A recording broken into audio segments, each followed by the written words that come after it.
السلام عليكم ورحمة الله وبركاته. ازيكم عاملين ايه؟ يا رب تكونوا بخير. انا عامل الفيديو ده يا جماعة مخصوص ليكم انتم. انا ما بظهرش في فيديوهات وما بنزلش فيديوهات، والله اعلم ايه اللي كان ممكن يتم يعني. بس والله الفيديو ده معمول للناس اللي دعمتني في القناة، انها تستاهل ان انا اقدرهم واطلع لهم. الناس دي يعني قيمتها كبيرة اوي عندي. الناس اللي بتخش تعلق لي، والناس الطيبين، الناس اللي تعليقاتهم ايجابية.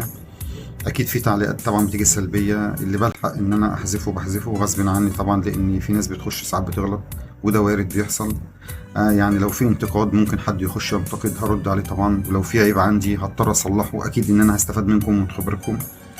فالمقصد يعني انا طالع الفيديو ده عشان خاطر اشكر كل حد دخل قناتي ودعمني واشترك في القناه. ده شيء مهم جدا بالنسبه لي، كل تعليق ليه قيمه عندي، بس كان صغير او كبير. بحب اقدر الناس اللي بتقدرني وبتخش تكتب لي تعليق، اكيد طبعا محتاج ان انا ارد عليهم، مش عايزهم يزعلوا مني. يعني غصب عني والله ان في تعليقات ممكن تفوتني. ده طبعا انا برد على كذا فيديو مش فيديو واحد، يعني ممكن تلاقوا الفيديو فيه 10 او 20 تعليق او 30 ايا كان. اكيد في 300 فيديو بيجي لي على اول فيديو كمان تعليقات. فاكيد بيبقى في لخبطه عندي، ومشكلتي طبعا ان انا برضو ببقى في شغل، ممكن ارد على حد وما اعرفش ارد على التاني. اكيد ده مش تجاهل، ده غصب عني يعني. ولما بشوف برد، وبحاول اخد بالاولويه، يعني اللي من ساعتين قبل اللي ساعه، فبيبقى غصب عني يعني. بس هو ده يعني توضيح، بس انا عامل الفيديو ده توضيح للناس تقديرا ليهم، محدش يزعل مني. اكيد طبعا انا بشر وبخطأ.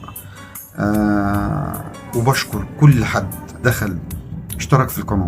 انا القناه مفتوحه من 2021، ما اشتغلتش عليها غير من 4 شهور أو 5 شهور بالظبط. ربنا من عليا بتوفيق الله سبحانه وتعالى ووجودكم معايا، إن أنا وصلت ل20,000 وداخل على 500، 20,500. وده طبعا شيء بفضل الله سبحانه وتعالى وبفضلكم وبوجودكم. ويا رب دايما اقدر ان انا اقدم حاجه تليق بيكم وتليق بالاسره الكريمه، واحنا هنا على واحده. معلش في برضك سؤال حقيقي، يعني بالنسبه للناس اللي بتعلق تعليقات بيبقى فيها حاجات كده بسيطه، يعني زي مشاعر انا مقدرها جدا وعلى عيني وعلى راسي، بس اكيد مش هعرف ان انا ارد بنفس الطريقه ديت، عشان اكيد الناس هتفهم غلط. في ناس ممكن تفهم بسوء نيه.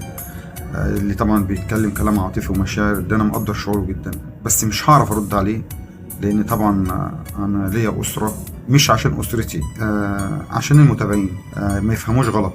لان طبعا كل حد بيكتب تعليق ايجابي وكويس بعرف ارد عليه. في تعليق بيجي مثلا فيه شويه مشاعر او حاجه انا مقدرها، بس طبعا مش هقدر ارد بالطريقه، او مش هاخد باله منه، هضطر غصب عني اتجاهله، لاني مش عايز حد يفهمني غلط. دايما سمعة البني ادم هي اللي بتبقى مسابقات قبل اي فيديو وقبل اي محتوى عامه، يعني السمعه هي اللي يعني. يا رب تكونوا فاهمين وجهه نظري. انا مش متعود على اللايف كتير، ومش متعود ان انا اطلع اعمل فيديو، وما بعرفش اقف قدام الكاميرا كتير، بس يمكن بتأقلم شويه عشان اعرف اقدر الناس اللي داخلالي دي.